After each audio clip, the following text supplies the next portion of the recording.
सलवात मिलके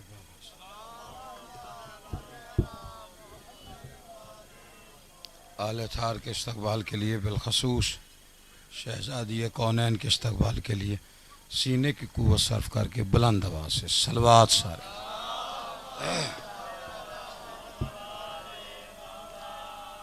खुशनुदी साहिब ज़मां के लिए दुआओं की कबूलियत के लिए बानियान की इस मेहनत की कबूलियत के लिए मजलिस की मकबूलियत के लिए उनके और अपने मरहूमीन के बुलंदी दर्जात के लिए बिलखसूस सरकार इलामा नासिर अब्बास अब्दी गुरुलमाओ ज़ाकरीन शौदा मरहूमीन सब के बुलंदी दर्जात के लिए सलवात बुलंद आवाज़।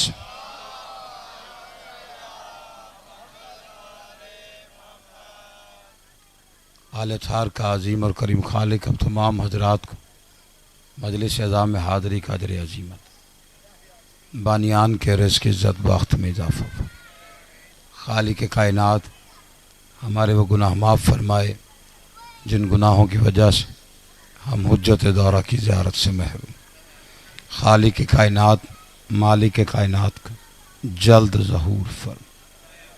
जितनी जितनी गर्दली बादशाह से है दुआओं की कबूलियत के लिए उतनी बुलंद सलवात पढ़ दीजिए।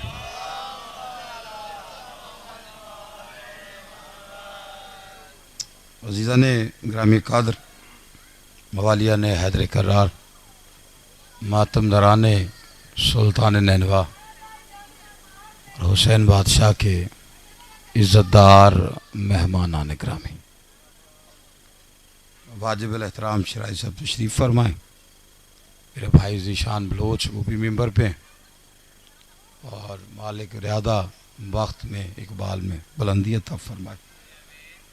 ज़्यादा तवील नहीं, बस वो बच्चा है भाई है छोटा मंजर और बानियान की मोहब्बत होती है हर साल की। बग़ैर तमहीद के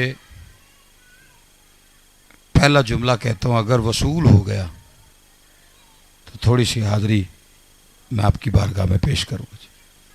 वक्त इतना है क्योंकि पीछे और ज़ाकरीन भी हैं और आपका सारे वक्त का निज़ाम भी है इंतज़ामिया का। पूरी कायनात में जिसकी सखावत की किताब में लफ्ज़े बस कोई ना हो उसे हुसैन कहते हैं। जिस बंदे को बात समझ में आई, मैंने वक्त ही ज़ाया नहीं किया।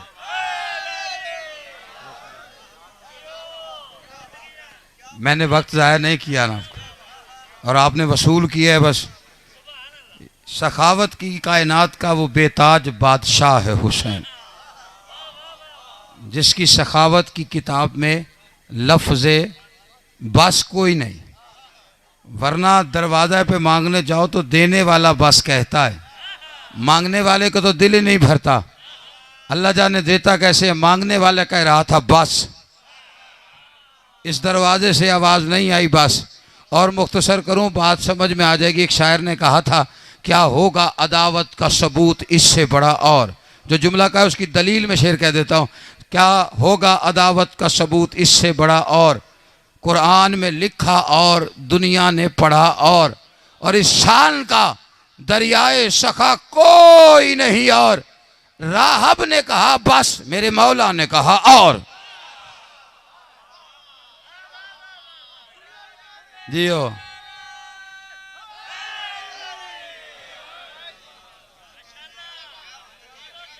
सातवें बेटे पे वही बोला था ना, और उसी ने कहा था बस। जब उसने कहा था ना बस, शबीर बादशाह की आवाज़ आई, मेरे करम के बिखरे हुए समंदर में हसरत की कंकरियां फेंक के दामन इतना छोटा ले आया है। तू बस ना कहता, तू बस ना कहता। हुसैन फरमाते तू बस ना कहता, मेरे करम के समंदर में वो तलातुम था। आज हुसैन अपने दान पे आया, तू बस ना कहता। मैसर वाले दिन औलाद आदम इधर होती, औलाद राहब इधर। आबाद व शाद रहो।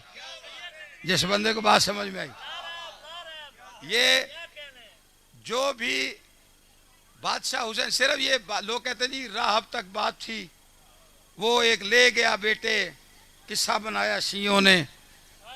और सबसे पहली बात कि राहब के तो बेटे ही नहीं होते, वो तो शादी नहीं करता, तो ये कहां से ले गया?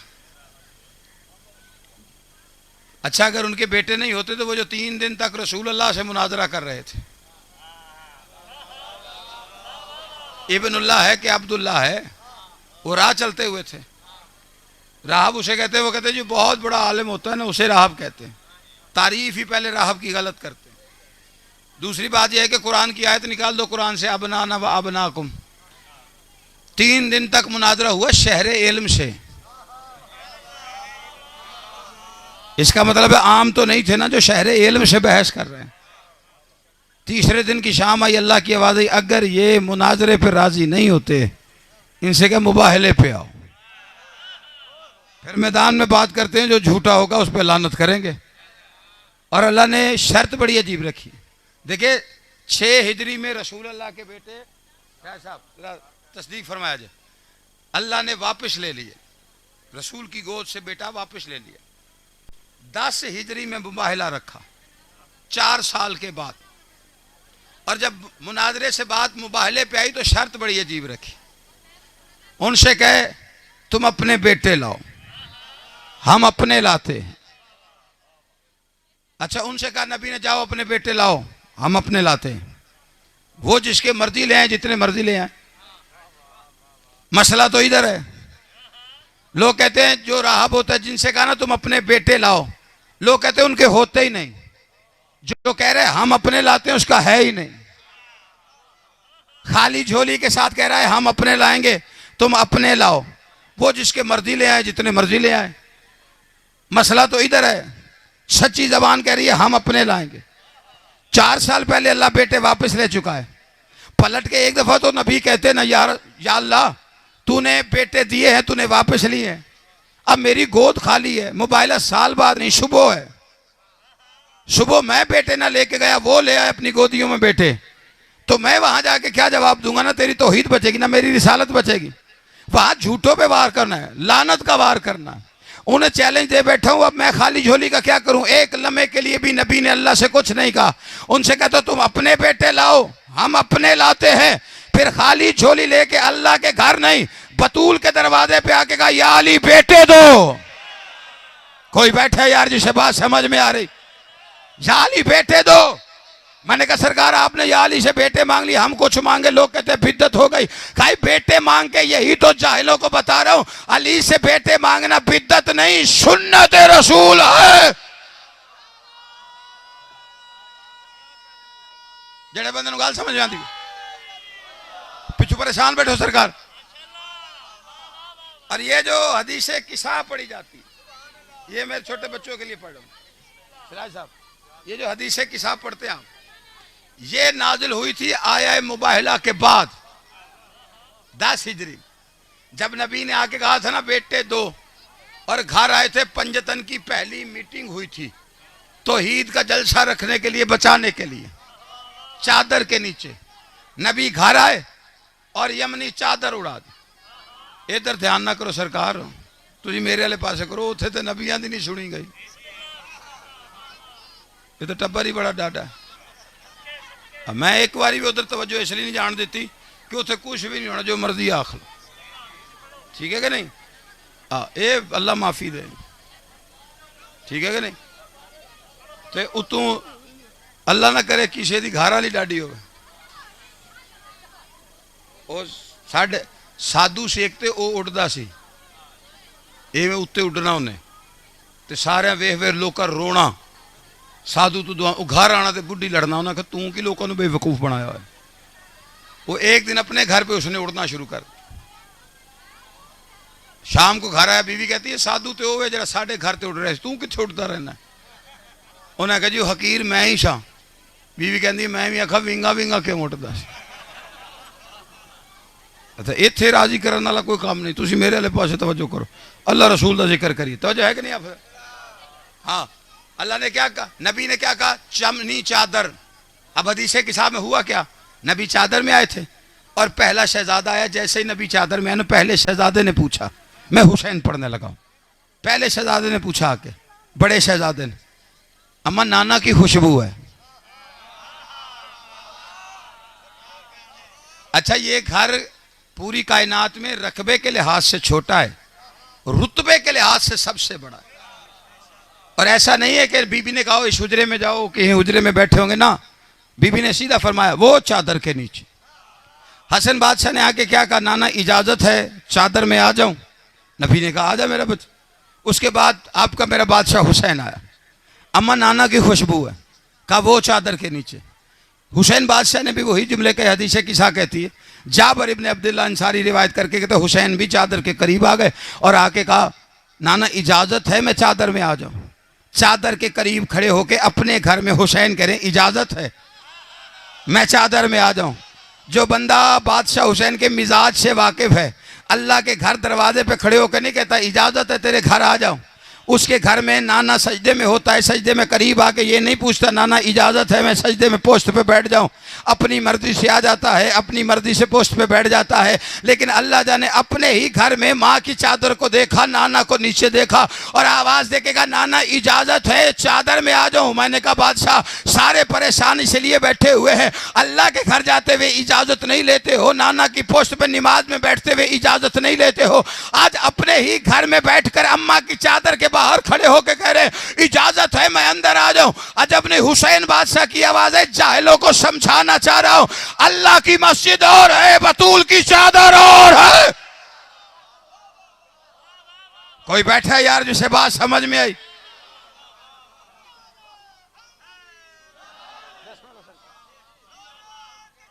अल्लाह यार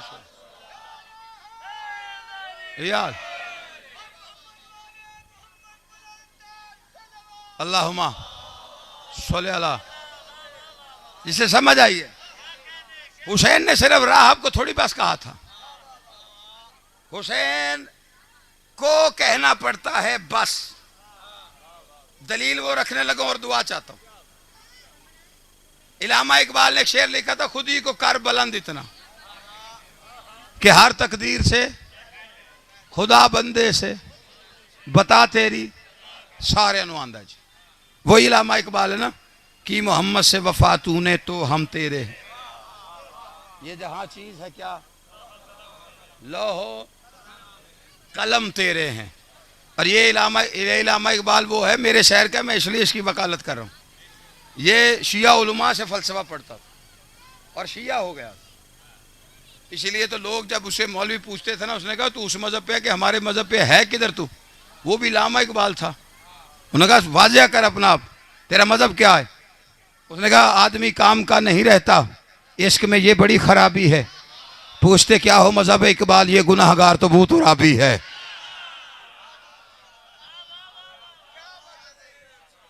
लाहौर में आयतुल्लाह हारी साहब से बहस करने जाते थे इलामा इकबाल, और इन्होंने दिल में कुछ सवाल सोचे कि आज मैं जाके हारी साहब से ये पूछूंगा। जैसे हारी साहब की मजलिस में पहुंचे तो जो दिल में सवाल थे उसके जवाब हारी साहब दे रहे थे। इलामा इकबाल ने दिल में सोचा कि मैंने तो अभी पूछा ही नहीं, इन्हें कैसे पता चला? उठ के चले गए, अगली मजलिस फिर थी, फिर आए, अगले दिन फिर आए और फिर जैसे ही आके बैठे तो हारी साहब फरमा रहे थे कि कुछ लोग दिल में सवाल सोच के आते हैं, जब उनके पूछने से पहले जवाब दे दिए जाए फिर वो दिल में सोचते हैं मैंने तो अभी पूछे भी नहीं थे। ये अली को मानने वाले हैं। हाँ, लोग तो बादशाह अली के मौजे देख के परेशान हो जाते हैं। ये जो होता है ना कि अली बादशाह कैसे, ये काम कैसे, जिस काम पे अली की फजीलत पे अगले बंदे के मुंह से निकले ना कैसे, समझो अली का मौजज़ा है। अली है ही ऐसा। बाकी रह गए अली के उलमा समझ में नहीं आती, अली के नौकर समझ में नहीं आते। उन्होंने फिर जाके तारुफ करवाया, उन्होंने कहा जी मैं वही हूँ कि मोहम्मद से वफा तूने तो हम तेरे हैं, ये जहाँ चीज़ है क्या लौहो कलम तेरे हैं। उन्होंने पूछा इलामा इकबाल से किसके लिए लिखा है? शिया मजलिस में बैठे, उन्होंने कहा जी मैंने हुसैन के लिए लिखा है, आदम से ईसा तक के नबियों के लिए लिखा है। हारी साहब फरमाते हैं ये आदम से ईसा तक के नबियों के लिए शेर हो सकता है, ये हुसैन के लिए नहीं है। कहा जी वजह? कहा तेरे शेर में शर्त है कि मोहम्मद से वफा तूने तो हम तेरे हैं, अगर की तो तेरे हैं। हुसैन ने जैसे की है वैसा लिख के ला, अपना ही शेर बदला सा छुपा हुआ नहीं छपा हुआ शेर है जो मजमा आम में हायरी साहब ने पढ़ा था। इलामा इकबाल गया अपना यही शेर सीधा करके लेके आया हुसैन की शान में कि मोहम्मद से वफा तूने तो हम तेरे हैं, ये जहाँ चीज़ है क्या लौह कलम तेरे हैं। उसने ला के पर्चा दिया हारी साहब को मजमा आम पे पढ़ने के लिए। हारी साहब ने कहा इलामा इकबाल ने हुसैन की शान में शेर लिखा है। ये वही इलामा इकबाल जो कहता है कि मोहम्मद से वफा तूने तो हम तेरे हैं, ये जहाँ चीज़ है क्या लौह कलम तेरे हैं। अब इसने हुसैन के लिए लिखा है। उसमें लिखा हुआ था किस कदर तेज थी मैदान बला की आवाज़, उस पे चलते हुए तीरों की हवा की आवाज़, सुन के शब्बीर के सजदे की अदा की आवाज़, सारे माहौल में गूंजी ये खुदा की आवाज़। ये जहां चीज है क्या लोह कलम तेरे है, तेरे सजदे का बदल ये है कि हम तेरे हैं। जिस बंदे को बात समझ में, उसी इलामा इकबाल ने लिखा था हुसैन बस नहीं कहता, किसी को बस नहीं कहता। मैंने जो पहला जुमला कहा उसकी दलील पे आ रहा हूं मैं, बिल्कुल अपने मौजू से बाहर नहीं। जिसकी सखावत की किताब में लफ्ज़े बस कोई नहीं, ये राह पे परेशान है वो भी बस कहता है।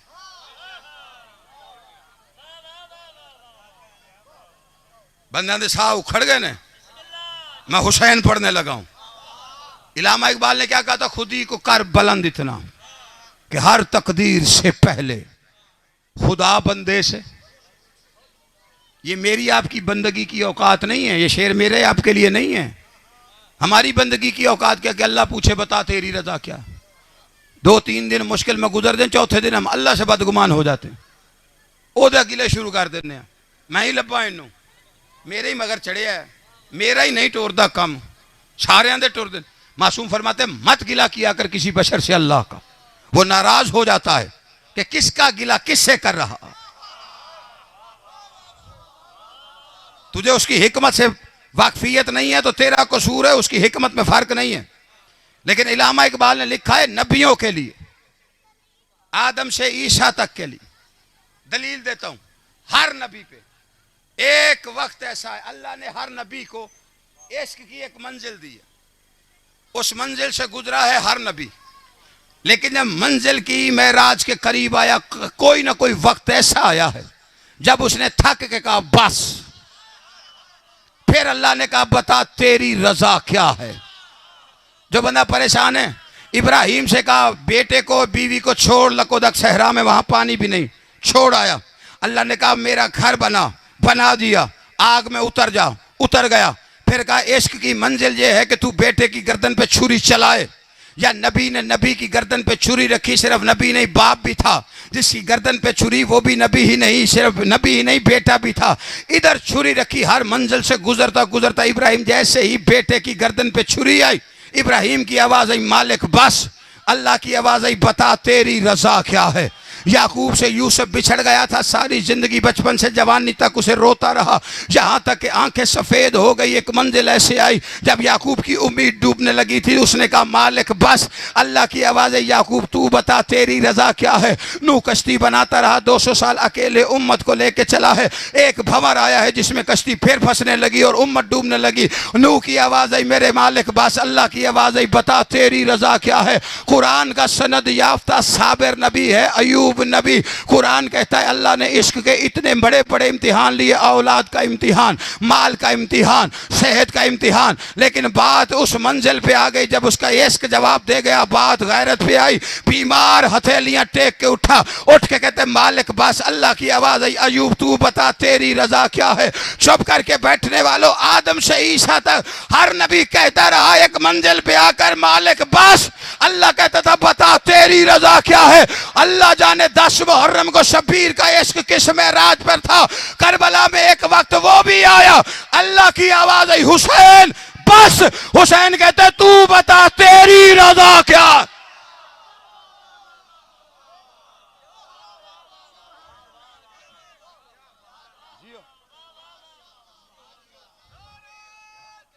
अल्लाह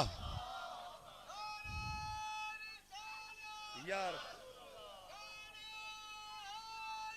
या जिंदा सलाम।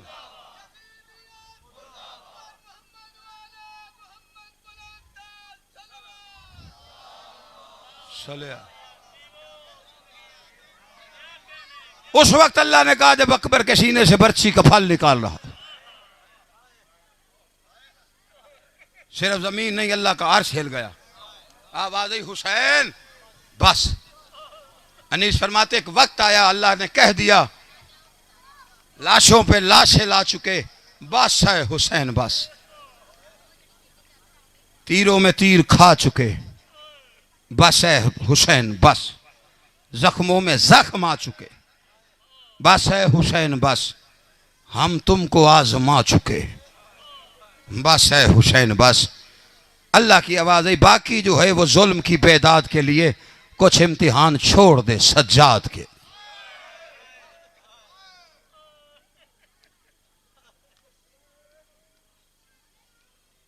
इसकी मेराज पे आया हुआ हुसैन, हजरत सुल्तान बहू हक बहू वो फरमाते हैं एक वारी मेराज नबी नू होया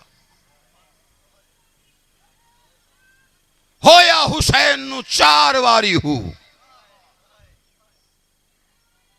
पहला मेराज अमड़ी दी गोदी, दूजा नाने दी सवारी हूं, तीसरा मेराज बड़ा खतरनाक लिखा। हक वो फरमाते हैं तीसरा मेराज खंजर दी धार उते जिथे शाह नमाज गुजारी हूं। चौथा मेराज नेज़े दी नोक उते वेख्या खलकत सारी हूं।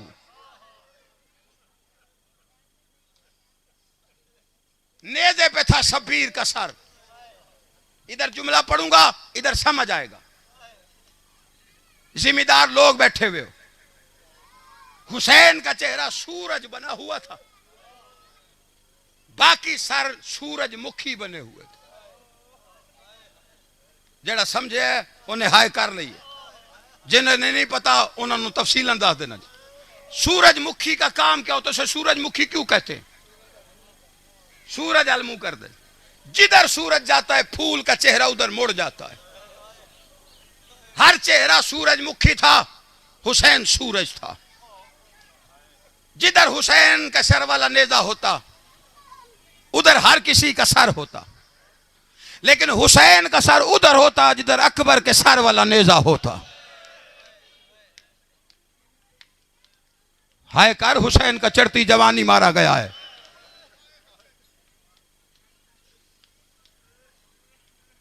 नेजे उठाए हुए थे सिपाहियों ने, शेमर के हाथ में नेजा था शब्बीर वाला। इसने देखा हर सर हुसैन को देखता है। पहले इस जालिम ने देखा नेजा कभी इधर ले जाए सारे सर उधर आ जाए, उधर से उधर ले जाए सारे सर उधर मुड़ जाए।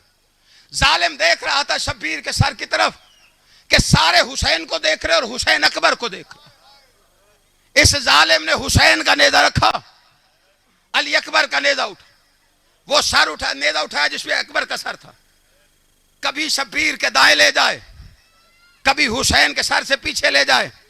अल्लाह जाने नेजे की नोक पे शब्बीर की कितनी रगें कटती थी अकबर को देखने के लिए। सुबह से शाम तक बेगैरत यही अमल करता रहा। शाम हो गई, इब्ने साद के करीब आके कहता है मुझे आज रात के लिए अली अकबर का सर दे दे। कहता है क्यों दूं तुझे सर?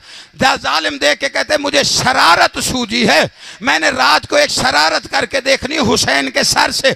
इस जालिम ने कहा अच्छा रख ले। इसने अकबर का सर उतारा नेजे से और संदूक में रख के ताला लगा दिया। सारी रात संदूक में सर रखने के बाद ये जालिम शराब पीता रहा। ये जालिम सो गया। सुबह हुई, जब काफिला जाने लगा ना, इसने वो नेजा देखा जिसपे हुसैन का सर था।